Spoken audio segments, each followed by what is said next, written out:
Jadwal Liga Italia pekan ini, Torino versus AC Milan, Juventus ketemu klub milik orang Indonesia. Liga Italia pekan ini akan menyajikan laga Torino versus AC Milan. Sementara itu, Juventus akan bertemu dengan klub milik orang Indonesia. Laga pekan ke-12 Liga Italia 2022-23 akan dimulai pada akhir pekan ini, tepatnya pada Sabtu 29 Oktober waktu setempat. 3 klub besar langsung akan bermain dalam 3 laga pertama. Giornata ke-12 akan dibuka dengan pertandingan antara Napoli dan Sassuolo yang akan berlangsung di Stadion Diego Armando Maradona Sabtu 29 Oktober waktu setempat atau pukul 20 waktu Indonesia Barat. 3 jam setelah kick-off Napoli versus Sassuolo, gantian Juventus yang akan bertemu dengan Lecce. Dalam laga tersebut, Juventus akan bertandang ke kandang Lecce di Stadion Ettore Giardiniero Via del Mere. Pertandingan tersebut akan menjadi kesempatan bagi Juventus untuk memperbaiki posisi mereka di klasemen Liga Italia. Di pertandingan lain, rival kota Juventus Torino akan menjamu sang juara bertahan AC Milan. Pertandingan tersebut akan berlangsung di Stadion Olimpico Grande Torino pada Minggu 30 Oktober waktu setempat atau Minggu pukul 2:45 waktu Indonesia Barat. Meski bertindak sebagai tim tamu, AC Milan tentu mengemban misi 3 poin penuh. AC Milan mau tidak mau harus menang atas Torino apabila ingin memepet Napoli. Saat ini, Rossoneri berada di posisi kedua klasemen dengan koleksi 26 poin dari 11 pertandingan. Adapun Napoli berada di puncak tabel dengan torehan 29 poin dari 11 laga. AC Milan berpeluang untuk menyamai poin Napoli apabila Il Partenopei kalah dari Sassuolo.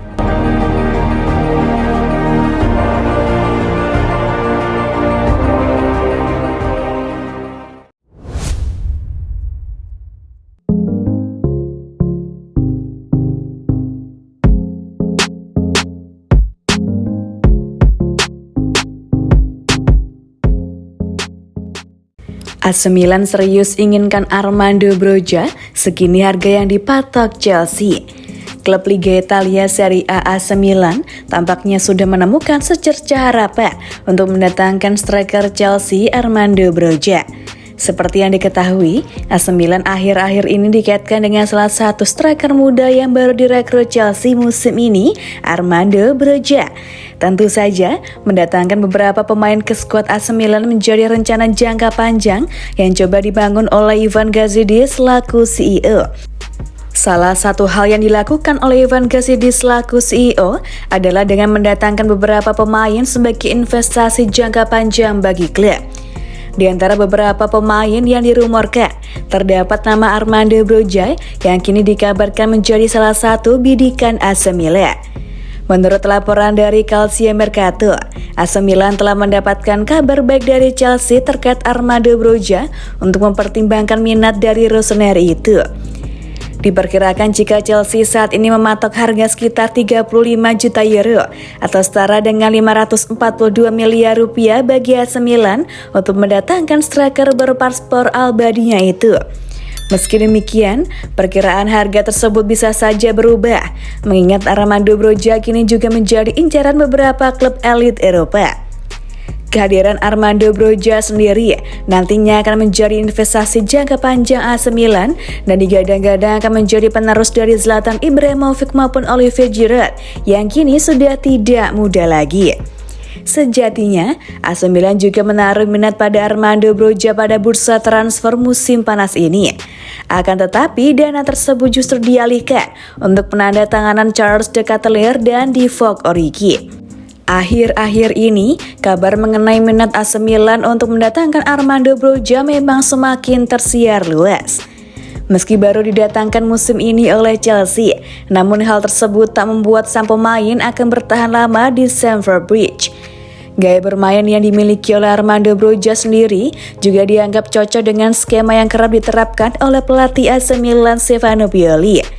Armando Broja sendiri dikenal sebagai striker yang tahan banting dan memiliki fisik yang mumpuni. Bukan hanya itu, Armando Broja kerap ikut membantu serangan dan mau turun untuk membantu pertahanan ketika dimainkan bersama timnya. Selain itu, Armando Broja juga memiliki postur tubuh yang tinggi, dan hal inilah yang membuat sang pemain dianggap sebagai bomber serba bisa. Karena hal inilah, ia lantas membuat AC Milan sendiri dikabarkan sangat ingin mendatangkan Armando Broja. Bahkan telah ikut memantau situasi sang pemain sejak bursa transfer musim panas tahun ini.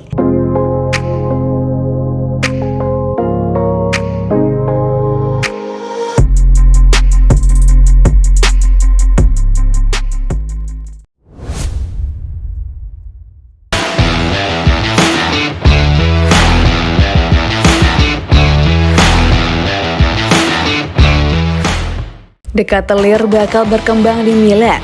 3 contoh ini buktinya. Charles De Ketelaere masih menunggu gol pertamanya bersama AC Milan, dan performanya belakangan ini memang dipertanyakan. Namun ia tampaknya berada di tempat yang tepat untuk berkembang. Milan News menyorot bagaimana De Ketelaere saat ini baru mencatat 1 assist, yakni melawan Bologna Agustus lalu, dan kesulitan memberikan pengaruhnya. Sebaliknya, ia telah melewatkan peluang besar kontra Monza dan Dinamo Zagreb yang mengindikasikan ia tidak dalam penampilan terbaiknya. Kendati demikian, pemberitaan tersebut menyebutkan terdapat beberapa pendahulunya yang membuktikan metode Stefano Pioli bekerja tepat pada waktunya. Sandro Tonali dan Rafael Leao sama-sama tenggelam pada tahun pertamanya bersama Rossoneri dan menjadi luar biasa pada posisi masing-masing dan dengan kualitas masing-masing. Kemudian ada contoh yang paling baru, yakni Brahim Diaz yang mengalami musim sangat sulit tahun lalu, mengingat ia tidak pernah mencetak gol dari 25 September 2021 hingga akhir musim. Akan tetapi, ia lantas mendapatkan kepercayaan dirinya sendiri. Agar metode Pioli efektif dan sukses, harus ada keinginan maksimal dari ex-bintang klub Brugge untuk meninggalkan awal sulitnya. Sesuatu yang tampaknya ingin ia lakukan seperti penuturan sang pelatih. Kita harus menghargai waktu tumbuh dan adaptasi. Normal ia sedikit terpuruk, tapi dia memiliki segala yang kita harapkan.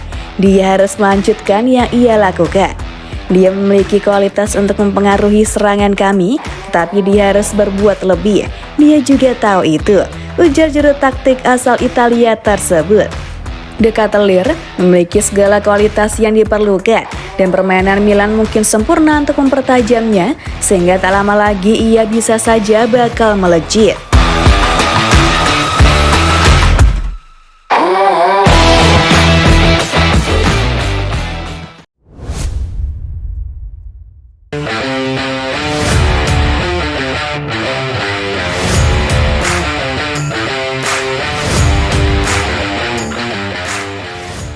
Jelang lawatan ke kandang Torino, Milan evaluasi kondisi Sergio Des.